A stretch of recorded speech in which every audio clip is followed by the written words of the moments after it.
Hello and welcome on 360 Sport on Trust TV. I am Adeni Ajishafe. Nationwide League One is expected to start this year also, just like the NPFL, the NWFL, and also the NLO will be starting soon. But right now, the organizing body they've rolled out requirements and also the registration guidelines for Division 1 club. Let's look at the registration guidelines. First of all, players must be registered on the NLO database at the www.nigerianationwideleague1.com. At least they want all of them to know clubs must make their registration fee payments to enable them to obtain a registration code for access to the database. All clubs must present certificate of incorporation as a football club. Any club not on FIFA Connect will not be registered. The collection of players' hard copy licenses will be made available from 13th February. The NLO warned that no club will be registered without payment of registration fees, as club registration closes on Monday, 6th March 2023. And you have 200,000 naira registration fees. Division 1 includes pre-competition medical assessment, comprehensive insurance cover for players and officials, tamper-proof hologram security seal, and other materials for 35 players and 7 officials. I have in the studio Olawale Peters, who will run this together. At least let's start with the first one that has to do with registration, talking about the NLO rolling this out. Okay, it's like our NFF, they are now going digitalized. Okay, and I think like we said during the morning show, we've seen a lot of improvement from the NFF-led executives, especially the issue of communication. They are communicating adequately, and they are letting us knowing that, okay, this is what you need to do. If you don't do this, there will be the punishment. So it's more like a carrot and stick approach. Go and register all your players. We don't want a situation whereby you go and one player will be playing for 2 or 3 teams. It can happen. Machinery. By registering by having a database of all the players. There's no way you can. When an issue like that happens, it's very simple. At the comfort of their office, they can just click Adeni Ajishafe. They will see how many players did you register. In fact, it won't even get to that, because I'm expecting the registration to go with biometric. Okay, with the biometric, you won't be able to register for more than 1 club.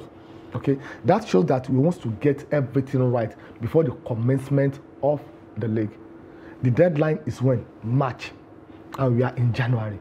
So that means they are giving them ample time to plan, to get prepared, to meet all the requirements that have been stated here. So I think it's a very good way to start. If you are getting it right from the NPFL, we are getting it right from the NLO, take it or you leave it. You don't need to be going outside to beg players that think they are bigger than their fatherland to come and play for us. Nigeria. No, we don't need that. We don't need to go and call people that they'll be playing as if they are pregnant. They'll be playing as if they are doing us a favor to play for their fatherland. We don't need that. So that means it will be highly competitive before you can get a jersey to play for Nigeria. So I now hope also that they will give all these players the opportunity to showcase their skills and their talent, so that it will not only end in the domestic league.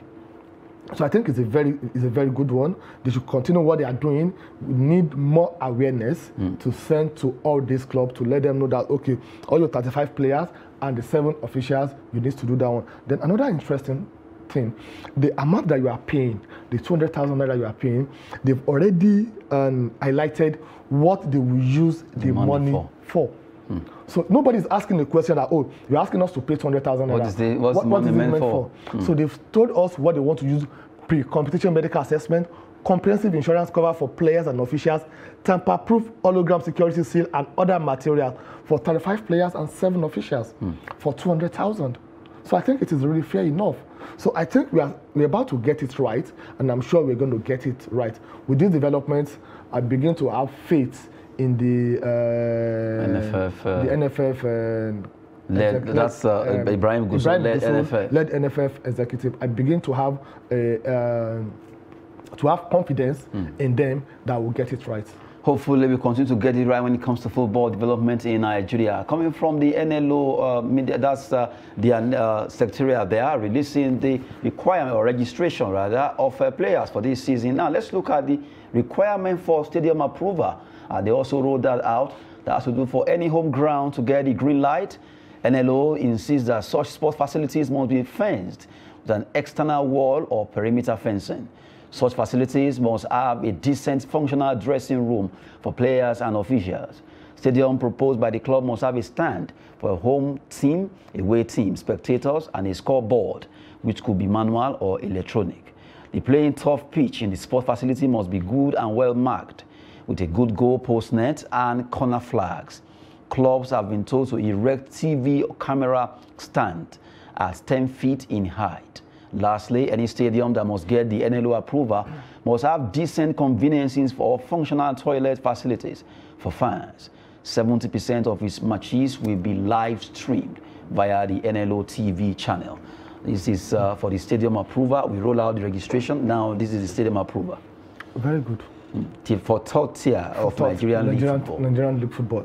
Very, very good one. Number one, we've seen matches where a goal will be scored, and we'll be asking that, what happened now? Is it a goal? Did it enter? Is it a goal or not? Because there's no net.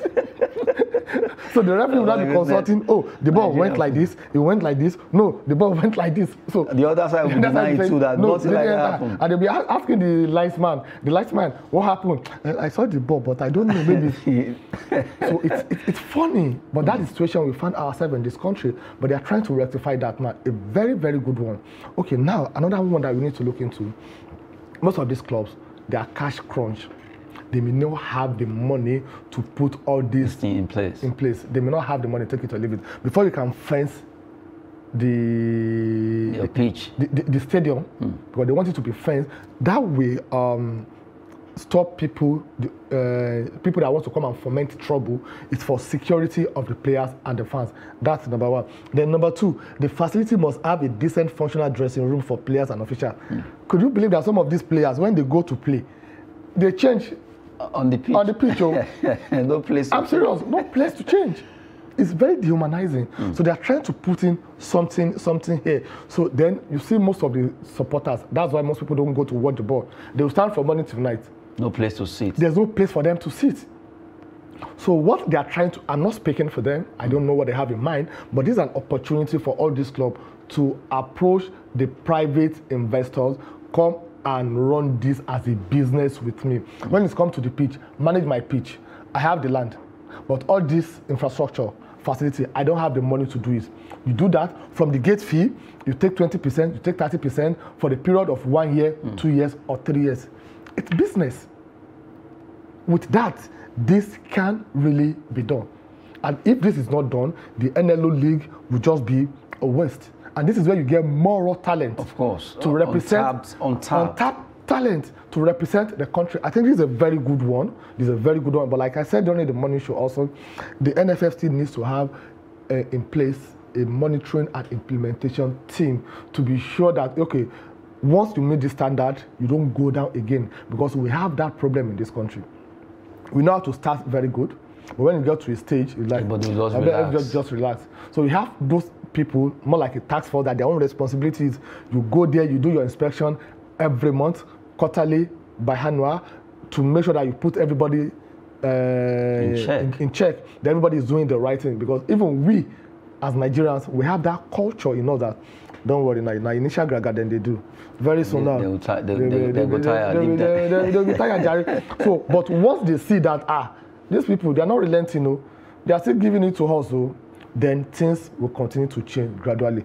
A very good one from the NFL. Nice initiative coming from Nigerian Football Federation, at least going through all this sphere of football development in Nigeria. You look at the top tier, the NLO Nationwide League really out the regulations and also the requirement for stadium approval and also regulation for players registration, trying to make everything looks good for Nigerian football development. This is the top tier. Then to the NNL, they actually had a meeting with the NFF yesterday. I'm sure the outcome of that meeting will also be rolled out soon for us to have an idea of what's actually is happening concerning football in Nigeria. MPFL started on Sunday and it was between Aqua United and Bende Insurance, which the Insurance actually won 2-0. But right now, the good thing is that MPFL is back, but on an Bridge League, which will be running till May.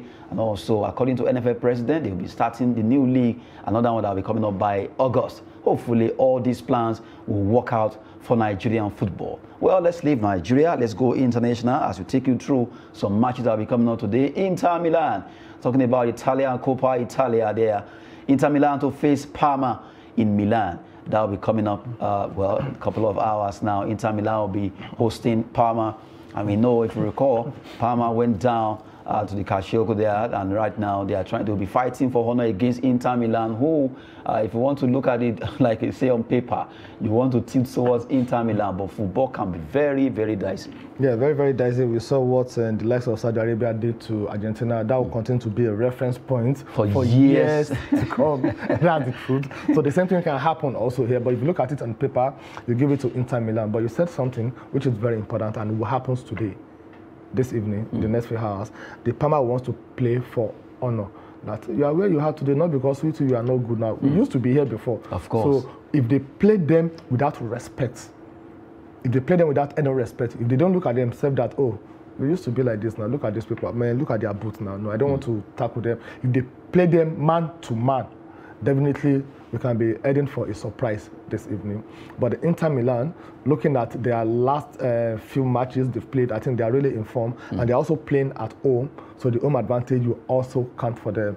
Yes, it will be a tough match, but I think Inter will really have an edge. A tough match, but it's not a match that cannot be won by Parma there, where Parma can actually speak of surprise against Inter Milan over there, the Giuseppe Meazza, the one we call San Siro. That match be coming up, and who knows, maybe Parma will actually be a giant killer. Who knows, maybe they can actually turn tables around.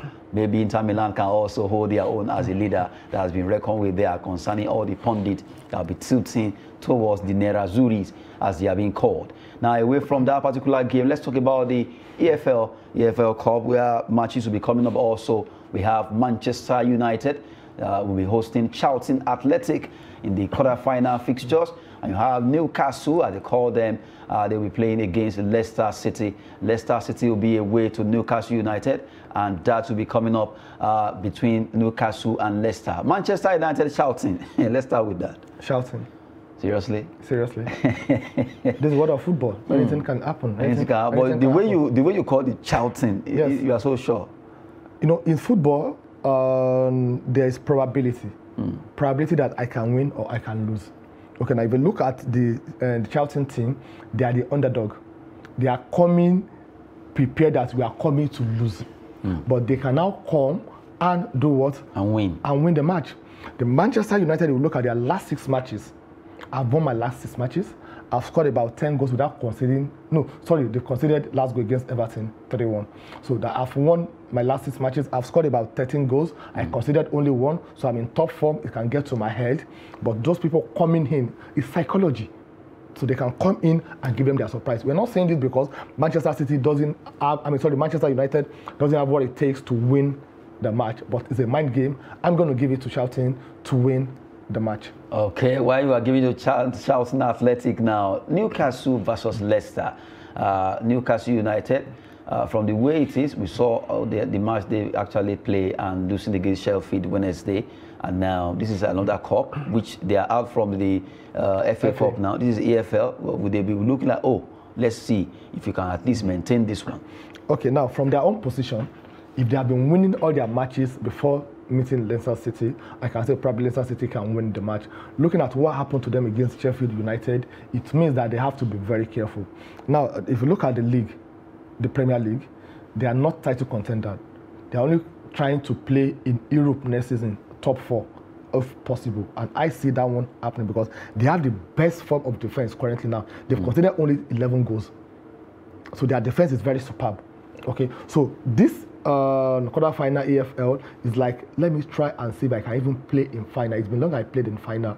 And with all the investment coming in, let me see if this can take me to final. So they're going to play with all seriousness. So I give it to Newcastle to win tonight's match. They have the players, they have the tempo. They've learned their lesson from the last match they lost in the FA and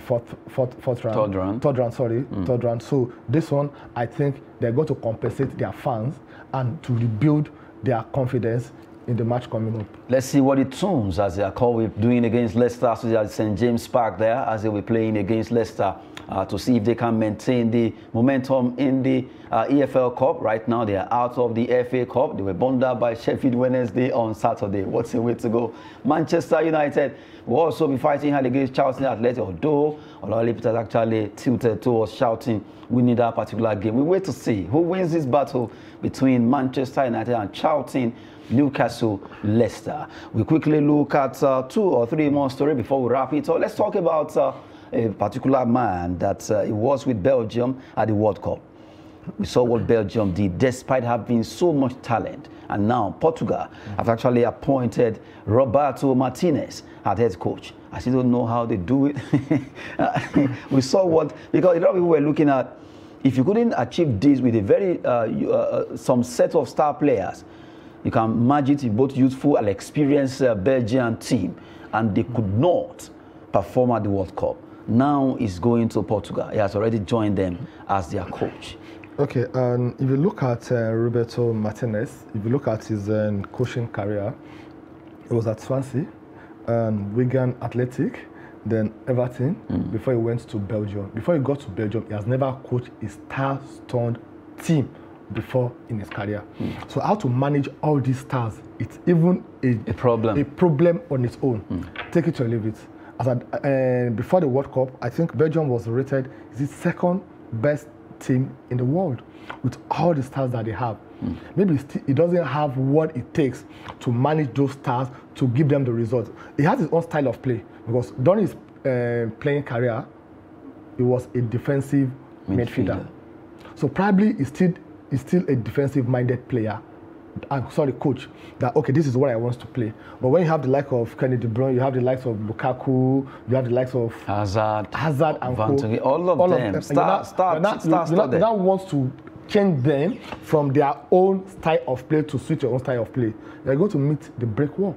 It won't work. So it's not really going to work. So maybe I'm just saying that is the reason why he couldn't perform, because he has what it takes to perform with the Belgian team. They have the stars. They have what it takes to win the UEFA Nations League, and also even at the World Cup to get to either semi-final or to even play in the final. But they lost due to technical ability of the coach. So now he's going to Portugal. Now, maybe the good thing for him will be that Ronaldo may retire from international football. If that happens, I think he can manage the Portuguese team, because the stars that they have in Portuguese team, they are not as stars that the Belgian team they have. So they are two different things. So maybe that can give him an opportunity to really. It's a good coach, a fantastic coach. We shouldn't forget also that he won the first FA Cup for Wigan Athletic in their history. He took them through the relegation battle for 3 good times. He took Everton to 5th position. So all this, if you look at it, he has the experience. He's a good coach. He's an experienced coach. He's just 49 years old. So he has what it takes. I think in Portugal, let's see what will happen. Maybe he has what it takes. Let's see if you can offer something to the Selecao of Portugal. Talking about Roberto Martinez there. Now we look at another one that has to do with Atletico Madrid's player, Joao Felix. According to the news we are having, Atletico Madrid want to extend Joao Felix's contract by a year before joining Chelsea on loan. Chelsea are really knocking at the door. They want to get him on loan for the end of the season, but Atletico Madrid want to add a clause quickly to extend his contract a year. Okay, and I think for the player's future and career, you should wait to the end of the season before you take that decision to join Chelsea or not. Because a promising player like him who wants to play in Champions League, he wants to showcase his talent. That's the truth. Because he has his own peers that they are moving at the same pace right now. So if you make a career mistake of going to a club like Chelsea that will not play in Champions League next season, so that means it's going to really affect him. So that's the truth. What if they they can still make it? Who? Chelsea. Under which coach? They will. Under which coach? The magician Graham Potter. They are not performing magic. They are playing soccer. But they can actually pick up. No, I don't see Chelsea playing. Now that's taking us to Graham Potter. As you just mentioned Chelsea. Now I remember that a lot of people were already calling for his head, that he will be sacked. But as of yesterday, when the news broke out that the management, the hierarchy of Chelsea, the Blues, are really behind him. Okay, and I know a lot of people will not agree with me, but I know appointing Graham Potter, it's more of politics than professional. That's the truth. Okay, and I think what the owner did was, okay, Abramovich taking over from him, there will be a lot of labalo, there will be a lot of people coming negatively against me, there will be a lot of pressure on me to win what Abramovich has won, there will be a lot of pressure from the fans, the Chelsea supporters in England based. What can I do to shut the English press? Let me appoint one of them. And based on that, I appointed Graham Potter. Have you seen any British pundits coming after him? They were not. Actually, they have not been attacking him. So if I can imagine if it were to be a Spaniard or an Italian or anyone else, what do you think would have happened? So by now, that's why I said it is politics. So the guy knew what he was doing. So okay, let me give you one of yours, Jerry. So attention has shifted away from Tolboli to they are just Potter and everything. Everybody knew that he wasn't the right person for Chelsea. He doesn't have. He's an average player. Coach. Coach. He doesn't have what it takes. Even when he was playing too, you can call him average player. He played football. So that is what really happened. So before they can ask him to go, will be end of the season. And by end of the season, things will have gone woeful and bad because the players themselves, they are tired. Maybe that's why you said if they don't qualify for next season. Maybe you've seen it. Not if they don't qualify. With the way they are performing, like a Jessica, and you don't even see the future in them. That's another thing. Because if if a team is playing, if they didn't win today's match, look at what they played today. Probably tomorrow they will improve. No improvement. They are just nose diving. So as far as I'm concerned, I don't see him lasting long. But it's politics. That's why they appointed him. Well, that's it. Talking about Chelsea there, Graham Potter, Todd Bowley, and all the issue that has to do with the Blues there. That will be it on 360 Sports. Olale Peters, thank you very much for coming on the show. It's my pleasure talking sports with you, Adeni. Good morning there. I am Adeni Ajishafe. Thanks for watching.